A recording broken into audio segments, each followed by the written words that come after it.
जय हिंद, वंदे मातरम। आज हमारे खासदार जी मैडम जी को पहले तो बहुत शुभकामनाएं देता हूँ। आज महिला जागतिक दिन है और महिला का जिस तरह आदर सम्मान करना चाहिए उस तरह आज भी हमारे देश में अभी तक नहीं हो पा रहा है। और इसीलिए आज मैं खासदार जी को, मैडम जी को आह्वान करता हूँ कि मेरे ऊपर मैडम जी आज 12 लाख का कर्जा है।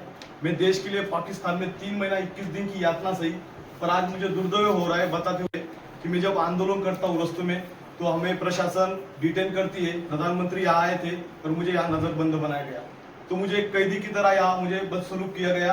और इसलिए मैं आपको निवेदन दे रहा हूँ कि मुझे आज मेरे ऊपर जो परिवार को मैं संभालने में असमर्थ हूँ, तो मैं सरकार को बताना चाहता हूँ कि हमारे को पाकिस्तान में भेजने की व्यवस्था किया जाए ताकि मैं अपना परिवार संभाल सकूं। क्योंकि मैं अपने देश में ही नौकरी नहीं कर सकता तो मैं कहाँ नौकरी करूं। ये आप मोदी साहब को और हमारे रक्षा मंत्री को भी, डिफेंस मिनिस्टर को भी बताइए मैडम, क्योंकि मैं ये देश के लिए 11 साल देश के लिए मैंने सेवा दी और मैं अपने ही देश में आज कमजोर की तरह घूम रहा हूँ। ऐसे 15 लाख सैनिक है जिनका दर्द मैं आपको बता रहा हूँ। जय हिंद, वंदे मातरम, इनकलाब जिंदाबाद। आप देख रहे होंगे आज हमने यहाँ पे निवेदन दिया है। जो सांसद जी है शोभाताई बच्चाओ जी, आज महिला जागतिक दिन है और महिलाओं ने भी बहुत बड़ा संघर्ष किया था और तब जाके जागतिक दिन शुरू हुआ था। और बहुत ज़्यादा शुभकामनाएं देता हूं मैं उनको भी। पर आज इस शुभकामना के साथ एक बहुत बड़ी दुखद बात भी बता रहा हूं आपको कि मैं उनको एक निवेदन दिया है। वो निवेदन में मैंने क्या कहा कि मुझे पाकिस्तान में जाने की सुव्यवस्था किया जाए, क्योंकि अगर अपने देश का ही सैनिक देश में गद्दार की तरह घूमेगा तो ये बिल्कुल बर्दाश्त नहीं होगा। देश के जवानों के साथ राजनीतिक खेलने वाले सारे नेताओं को पूछना चाहता है एक सैनिक कि हमारा अगर कलंक नहीं मिट सकता तो आप लोग राजनीति कोई काम की नहीं आती। जब देश का सैनिक सुरक्षित नहीं तो देश सुरक्षित नहीं। जब युद्ध होते थे पुराने टाइम पे तो घरों में उठा के जवानों को खड़ा कर दिया जाता। सुभाष चंद्र बोस ने आजादी नारा लगाया था, एक नारा लगाया था, बोला तुम मुझे खून दो मैं तुम्हें आजादी दूंगा। वो नारा को याद कीजिए। जब हमारा देश स्वतंत्र हो गया, आज 78 साल हो गए देश को स्वतंत्र होके, फिर भी हमारा कलंक नहीं मिटा पा रहे 15 लाख से ऊपर जवान हैं जिनका दर्द कोई मिटा नहीं पा रहा है। इसीलिए आंदोलन के माध्यम से मैंने निवेदन दिया है कि हमें पाकिस्तान में जाने की सुव्यवस्था किया जाए। हमें देश में नौकरी करने का अधिकार नहीं, तो पाकिस्तान से आने वाले लोगों को भी देश में नौकरी मिलना नहीं चाहिए। उनको समर्पण करने पे इनको यहाँ पे देश में राज्य सरकार और केंद्र सरकार जिस तरह जम्मू कश्मीर में वहाँ नौकरी मिलती है, उन आतंकवादियों को भी यहाँ से पाकिस्तान में उठा के फेंक देना चाहिए। हमारा देश का सैनिक को आपने गद्दार की तरह छोड़ दिया और पाकिस्तान से आने वाले आतंकवादी को देश में देशभक्त बना दिया। ये सवाल एक सैनिक पूछ रहा है। ये आपका जो दर्द है, मैं बहुत बुरा लग रहा है आपका दर्द सुन के। उन्होंने निवेदन दिया, उस पर उन्होंने ज़्यादा ध्यान नहीं दिया। सर जो बराबर बैठते थे शोभाताई बच्चाओ मैडम जी, के बात वो मानेंगे और आपको न्याय मिलेगा, ऐसी मेरी सोच है। पाकिस्तान में जाने के लिए जिसको पता है एक सैनिक बन रहा है तो वो देश के लिए बन रहा है, वो क्या कोई पाकिस्तान जाने के लिए सैनिक नहीं बन रहा है। प्रधानमंत्री नरेंद्र मोदी और देश के रक्षा मंत्री राजनाथ सिंह ने सोचना चाहिए, एक देश का जवान पाकिस्तान के लिए नहीं सेवा दे सकता, वो देश के लिए सेवा देने के लिए जवान बनता है। और इतने दिन से चंदू चौहान जी जो बात कर रहे हैं उनकी बात को दखल देना चाहिए। पर 12 लाख का कर्जा है, मुझे लगता है आप उनका कर्जा विर्जा का भी सोचिए। छोटे छोटे बच्चे और अभी उनकी बीवी भी प्रेग्नेंट है, सब उन्होंने बोला।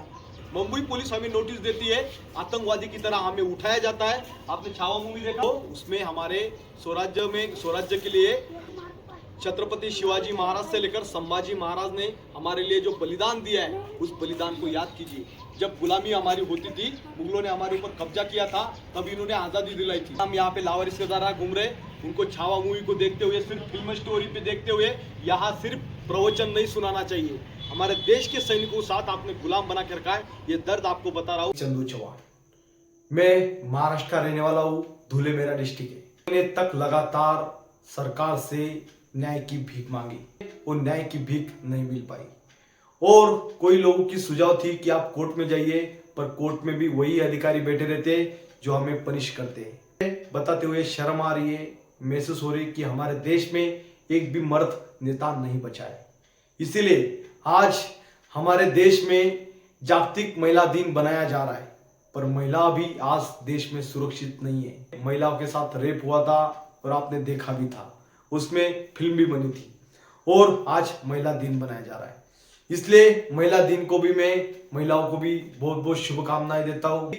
जो अपने देश के लिए मर मिटने वाला सैनिक, युद्धबंदी सैनिक जो पाकिस्तान में 3 महीना 21 दिन की यातना सहता है और अपने ही देश में एक हाथ में उसके हाथ में कटोरा दिया जाता है और दूसरे हाथ में तिरंगा दिया जाता है।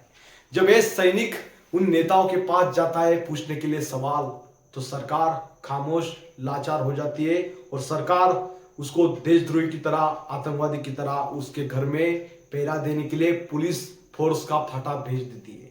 जिस तरह हमारे देश में प्रधानमंत्री जवानों के ऊपर राजनीति करते हैं, जवानों के साथ मिठाई में खिलवाने के लिए फोटो तस्वीर खींचा जाता है, तमाम नेता जवानों के ऊपर राजनीति करते हैं। रक्षा मंत्री से लेकर देश का जनरल, हमारे देश के प्रधानमंत्री, ये सारे लोग जवानों के ऊपर राजनीतिक खेल खेलते हैं। और इसीलिए मैं अभी अपने देश के हमारे यहाँ पे सांसद जी शोभा जी बच्चाव, इनको एक निवेदन दिया है। वो निवेदन आपने साइड में देखा ही होगा।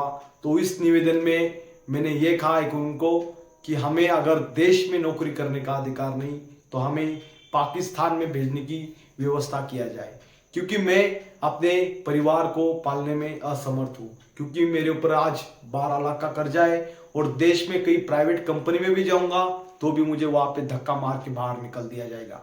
हमारे देश में ऐसे 15 लाख से ऊपर सैनिक है जो एक आतंकवादी की तरह जिंदगी जी रहे, जिसका आंकड़ा सरकार से मैं मांग रहा हूं कि उसका आंकड़ा जारी कर दो, पर सरकार वो आंकड़ेवारी तो जारी नहीं कर रही है। साथ में जब हम न्याय के लिए आजाद मैदान मुंबई के ग्राउंड में जाते हैं तो वहां पे हमें पुलिस थाना में ऐसे ठूस दिया जाता है जैसे कोई कैदी हो, जैसे कोई बहुत बड़ा क्रिमिनल लोग आए यहाँ न्याय मांगने के लिए। आप सोचिए, पाकिस्तान से आने वाले आतंकवादियों को देश में जेन के गवर्नमेंट नौकरी देती है, बांग्लादेश से आने वाले लोगों को इस देश में नौकरी मिल सकती है, बांग्लादेश से आने वाले लोगों को नागरिक बनाया जा सकता है। सीमा हैदर जो पाकिस्तान से आई उसको देश में नौकरी करने की ऑफर मिलती है, उसको देश का नागरिक बनाया जा सकता है। पर अपने ही देश का सैनिक जो पाकिस्तान में 3 महीना 21 दिन की यातना सहता है और अपनी नानी को भी खो देता है उस समय में, और अपने देश के लिए वहां पे 4 महीने की यातना सहने के बाद अपने देश में जब हिंदुस्तान में आता है तो उसको लगता है कि उसका दर्द कम हो जाएगा। पर जब हिंदुस्तान में आता है तो उसके आला अधिकारी, उच्च अधिकारी, जनरल से लेकर कर्नल तक, ये सारे अपने पावर का दुरुपयोग करते हुए उसको 2024 में एक कागज पकड़ा देते हैं कि आप घर जाइए, आपकी जरूरत नहीं है और आप देश में कहीं भी नौकरी नहीं कर सकते। और इसीलिए ये सैनिक आंदोलन के स्वरूप में हर जगह न्याय के लिए भीख मांगता है, पर हमारी जिंदा मीडिया हमारा दर्द दिखाने में असफल नजर आती है। इसीलिए आज मैंने संसद जी जो हमारे डॉक्टर शोभा बच्चाव जी है, इनको एक निवेदन दिया है। अगर हमें देश में नौकरी करने का अधिकार नहीं तो है आतंकवादी जिंदगी हम नहीं जी सकते, इसलिए आप मुझे एक उपाय योजना कीजिए, हमें पाकिस्तान में भेजने की उपाय योजना कीजिए। जो पाकिस्तान के ऊपर राजनीति खेलते हैं सियासतगन, उन लोगों को बताना चाहता हूं, अगर आप पाकिस्तान के ऊपर राजनीति खेलते हो ये सिर्फ दिखावे के लिए और ड्रामा ढोल बजाने के लिए, लोगों को मूर्ख बनाना छोड़ दो। इसीलिए आज ये सैनिक पूछ रहा है पाकिस्तान में सर्जिकल स्ट्राइक हुई थी क्या नहीं हुई थी, ये सरकार मुझे बताए। और पाकिस्तान में 29 सितंबर 2016 के दिन मैं अगर पाकिस्तान में युद्धबंदी कैदी था तो मुझे सजा क्यों दी गई। पाकिस्तान से आने वाले विंग कमांडर अभिनंदन, इसको आपने मेडल दिया और देश का सैनिक एक सिपाही रंग का था, इसीलिए उसके हाथ में कटोरा दिया और उसको आपने शोषण किया। ये शोषण नहीं रोक सकते तो आपको कोई अधिकार नहीं आप राजनीति खेलने का। और उसके अलावा मैं इनसे कोई धन दौलत या प्रॉपर्टी नहीं मांग रहा हूं, हमारे देश के सैनिकों के साथ हो रहा है शोषण और अन्याय के खिलाफ आवाज उठा रहा हूं। मैं कोई इनसे धन दौलत नहीं या प्रॉपर्टी कुछ भी नहीं मांग रहा हूं, मैं कोई पैसा नहीं मांग रहा हूं, चंदा नहीं मांग रहा हूं, मैं सिर्फ हमारा शोषण रोकने की लड़ाई मांग रहा हूं। आप सोचिए, जब युद्ध होते थे पुराने टाइम पे, जब युद्धों में सुभाष चंद्र बोस ने नारा लगाया था आजाद के लिए, तुम मुझे खून दो मैं तुम्हें आजादी दूंगा।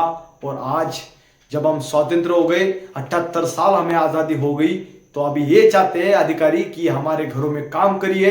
अगर आपने घरों में काम नहीं किया तो आपके नाम पे, डिसिप्लिन के नाम पे आपको पनिशमेंट देके घर भेज दिया जाएगा। ये चीज ना हो, इसीलिए मैंने उनको 5 मांग रखी थी। पहली मांग ये थी मेरी कि भाई जब भी जवानों को पनिशमेंट दिया जाएगा तब भी वीडियो ऑडियोग्राफी होना चाहिए, एक कॉपी जवान के हाथ में दे दो। और दूसरी मांग ये थी कि जिन जवानों को आपने सेवा से बर्खास्त कर दिया गया है डिसिप्लिन के नाम से, उन जवानों को पेंशन दिया जाए। और तीसरी मांग रखी थी कि आर्टिकल 16 कहता है आप कहीं भी काम कर सकते हो और आर्टिकल 21 कहता है राज्य सरकार उसको आदर सम्मान दे और शासकीय नौकरी दे, वो अपने ही देश का सैनिक है। और चौथी मांग थी कि हमारे देश में उसको एक सर्विसमैन का दर्जा दिया जाए, क्योंकि जब सेवा से आपको बहाल किया जाता है आपको देश में ही कहीं नौकरी करने का अधिकार नहीं होता है, और आप कहीं प्राइवेट कंपनी में जाते हो तो आपको वहां से धक्का मार के बाहर निकाल दिया जाता है, क्योंकि आपका एक वेरिफिकेशन पहुंच जाता है मिलिट्री से कि आपको सेवा से बर्खास्त कर दिया गया है। इसी वजह से सैनिक दर दर की ठोकरें खाता है। मैं एक सवाल कर रहा हूं कि सैनिक देश सेवा के लिए गया था, क्या आतंकवादी होने गया था? ये सबसे बड़ा प्रश्न चिन्ह देश को प्रस्तुत हो रहा है। और आज मैं सिर्फ और सिर्फ न्याय चाहता हूं। मैं अगर न्याय नहीं मिल सकता तो ये जिल्लत वाली जिंदगी मैं नहीं जीना चाहता। आज मेरा 2 साल का बच्चा मुझे बड़ा होके ये ना पूछे कि आप पाकिस्तान में क्यों गए थे, मैं उसको ये नहीं बता सकता कि मैं पाकिस्तान में नवाज शरीफ के साथ चाय पीने गया था। अगर मुझे यहाँ पे पाकिस्तान में यहाँ पे भारत सरकार छोड़ने के प्रावधान करती है तो मैं वहां से पाकिस्तान के हाफिज सईद से लेकर वहां के नवाज शरीफ से मैं चूड़ियां लेके नेताओं को पहना दूं क्या? ये सवाल पूरे हिंदुस्तान को सवाल है। एक सैनिक जो पाकिस्तान के युद्ध में कैदी बंदी था और जो जवान इतनी यातना झेली, उसको दिन रात का पता नहीं, अंधेरी कोठरी में उसने अपने दिन गुजारे पर अपने देश की सुरक्षा के लिए उसने कभी एक लफ्ज नहीं निकाला। उसी सैनिक को इन्होंने दर दर की ठोकरे में यहाँ पे लावारिस की तरह छोड़ दिया है। और ऐसे 15 लाख से ऊपर सैनिक है जिसका दर्द मैं बताना चाहता हूं, पर हमारे देश का रक्षा मंत्री इस बारे में बोलने में असमर्थ नजर आ रहा है। इसलिए इस वीडियो को हिंदुस्तान के हर कोने कोने में पहुंचा देना। जय हिंद, वंदे मातरम, इंकलाब जिंदाबाद, भारत माता की।